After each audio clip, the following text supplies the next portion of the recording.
Good day everyone, this is CHOMY DESA Hakim and this is my final teaching demonstration. This is my detailed lesson plan for English Grade A.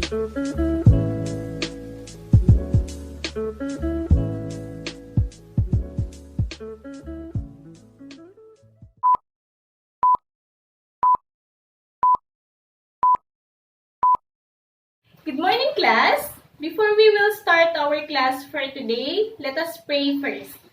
Dave, can you lead the prayer? Okay, before taking your seat, please arrange your chair properly. Sit properly. Avoid chatting with your seatmates while I am discussing. And just raise your hand if you have any questions, clarifications, and opinions. Okay?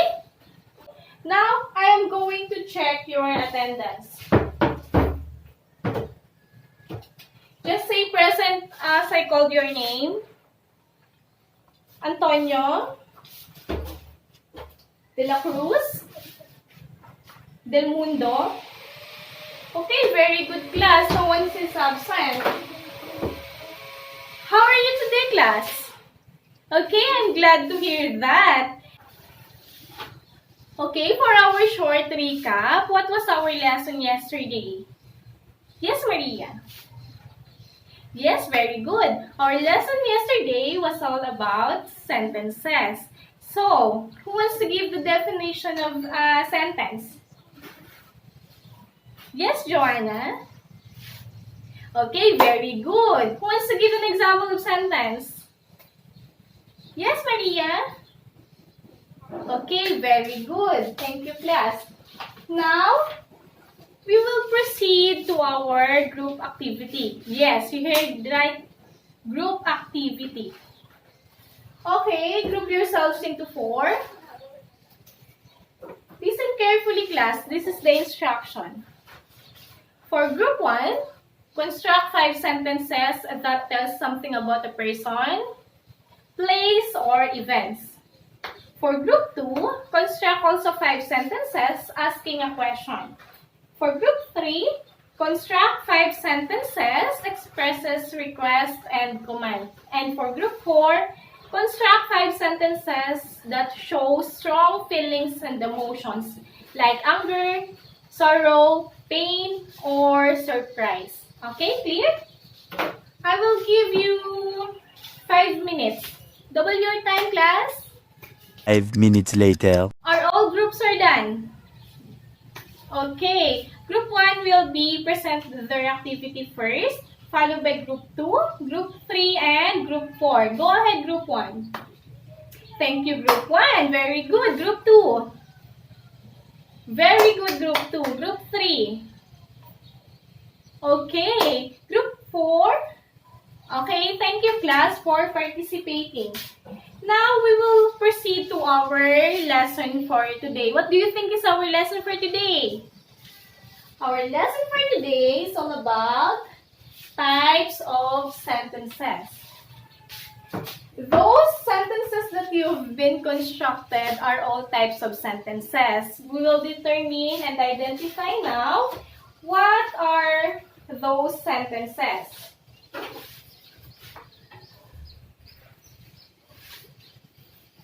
For the first type of sentences is called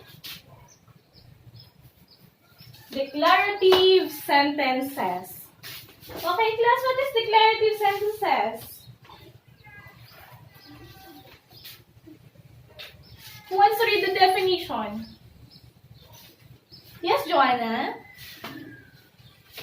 Thank you, Joanna. Declarative sentences tell something about a person, place, thing, or event. It ends with a period. Okay, I will give you an example of declarative sentences.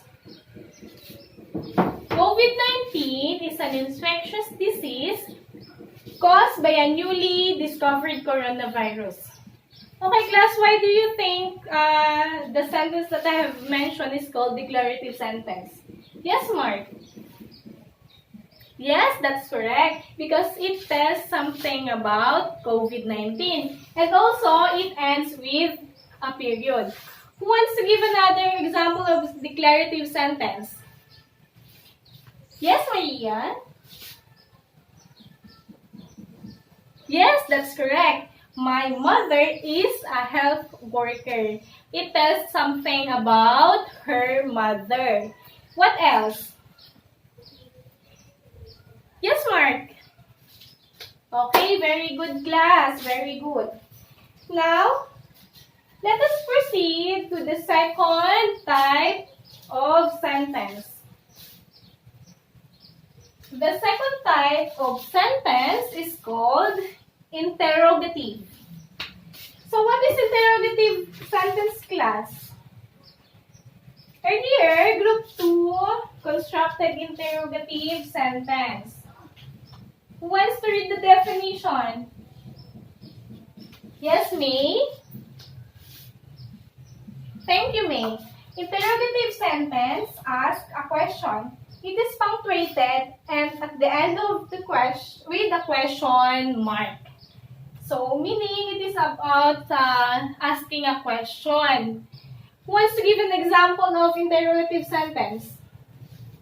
Yes. Yes, that's correct. How are you? How are you sentence is called interrogative sentence because it punctuated with a question mark. Who wants to give another example? Yes, Joanna? Yes, that's correct. The sentence, where are you, is also an interrogative sentence. Very good, class.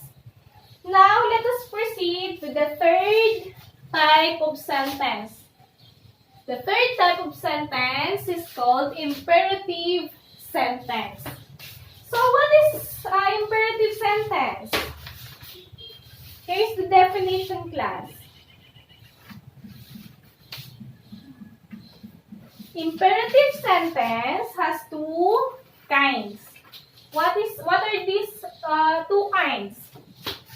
Imperative sentences has two kinds. These are the request and command. Request uses the words like kindly or please. Commands is likely giving an order. Okay, take note, class, that imperative has two kinds. These are the request and command.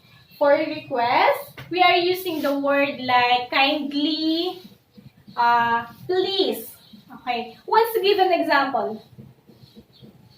Yes, Anna. Yes, that's correct. Please give me a paper. Okay, that's correct. Because it uses the word please. Now I'm going to give an example of another example of the request for imperative. For example is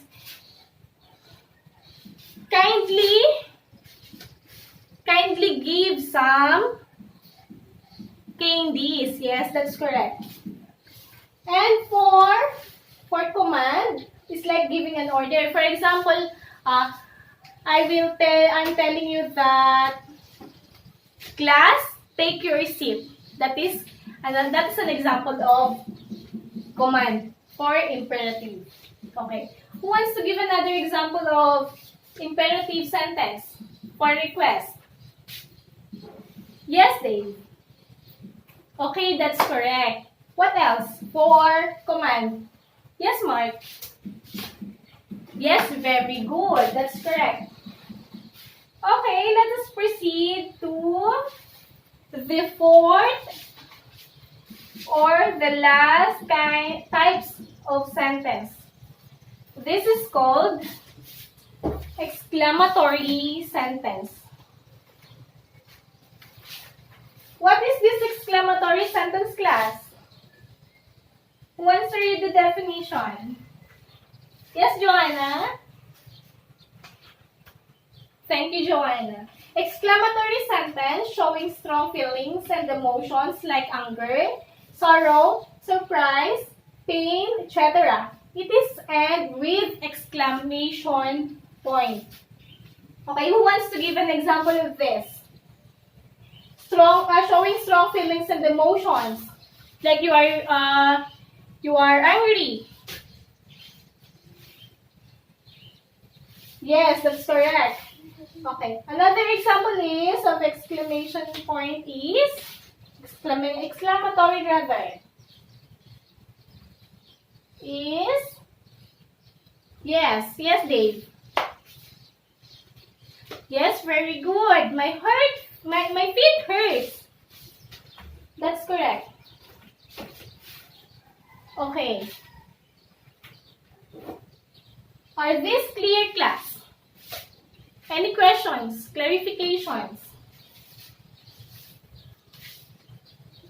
Always remember that the sentences have 4 types. The first type is declarative sentence, which tells something about a person, a place, a thing, or an event. It ends with a period. For interrogative sentence, it is asking a question. For imperative, we have the 2 kinds of imperative sentence, the request and the command. And for the exclamatory sentence, it's showing strong feelings and emotions. Okay. Any questions? Clarification, class? None? Okay, very good. Okay, let us proceed to our second group activity. Are you ready, class? Okay. Now, this is the instruction. Listen carefully. With your same group, act a scene that shows the emotion using different types of sentence. Okay? Okay, now, I will give you 10 minutes. Okay, double your time. Done, class. Okay, group 1, present your activity. Thank you, group 1. That's an awesome activity. Awesome presentation. Next, group 2. Very good. Amazing. Group 3. Thank you, group 3. Awesome. And group 4. Thank you, group 4, for an excellent presentation. Thank you, class, for your presentation and participation. Now, let us proceed to our short quiz.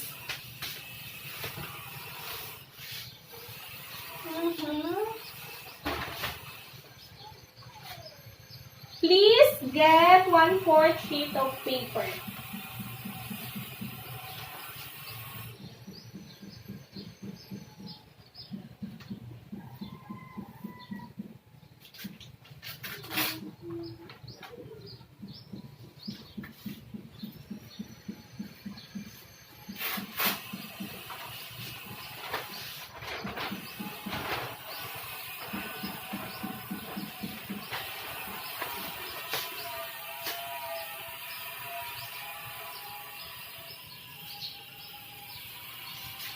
Okay, this is the direction. Identify each of the following sentences, whether it is declarative, interrogative, imperative, or exclamatory sentence. Write your answer in the blank before the number. Clear? Okay, I will give you 5 minutes. 5 minutes later. Are you done with your quiz, class? Okay. Exchange your paper with your seatmates and we will answer your quiz. Okay. For the sentence number 1, who wants to read? Yes, Mark. Okay. Are you done with your assignment? What type of sentence is this?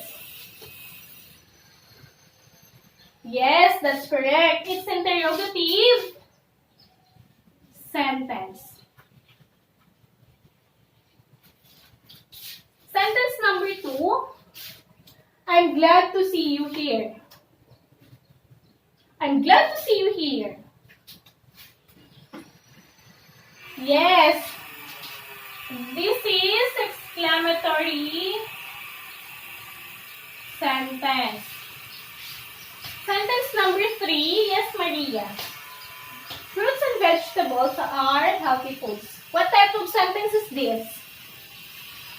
Yes, that's correct. This is declarative sentence. Sentence number 4. Ouch, it hurts. What types of sentence is this? Yes, it's correct. Exclamatory sentence. Sentence number 5. Joanna, please pass your test paper. What kind of sentence is this? Yes, it's correct. This is imperative sentence. Sentence number 6. Mark, give me some bread. What type of sentence is this? Yes, correct. Imperative sentence. Sentence number 7. Dave, did you attend your class yesterday? What kind of sentence? Or what type of sentence is this? Yes, correct. This is interrogative sentence. Sentence number 8. My mother works in the hospital. Maria? Yes, this is declarative sentence. Sentence number 9 rather.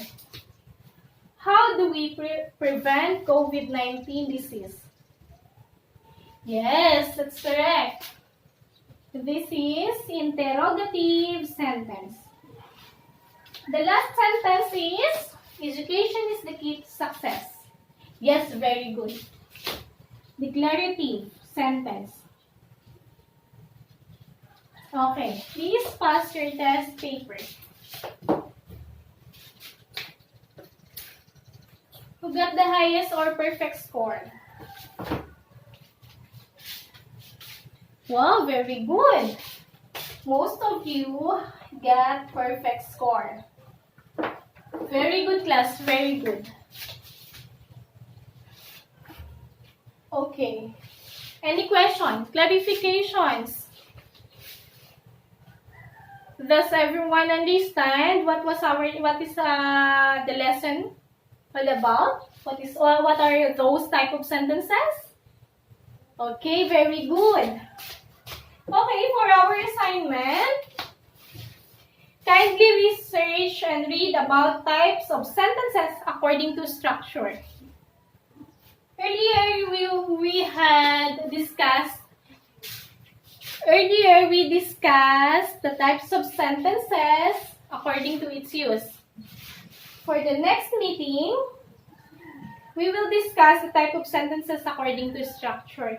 Please read in advance, understand, and research about types of sentences according to structure. Okay, clear? Okay. Any questions? Clarifications, class? None? Okay, very good. Okay, that's all for today. Thank you for attending this class. See you next meeting, class.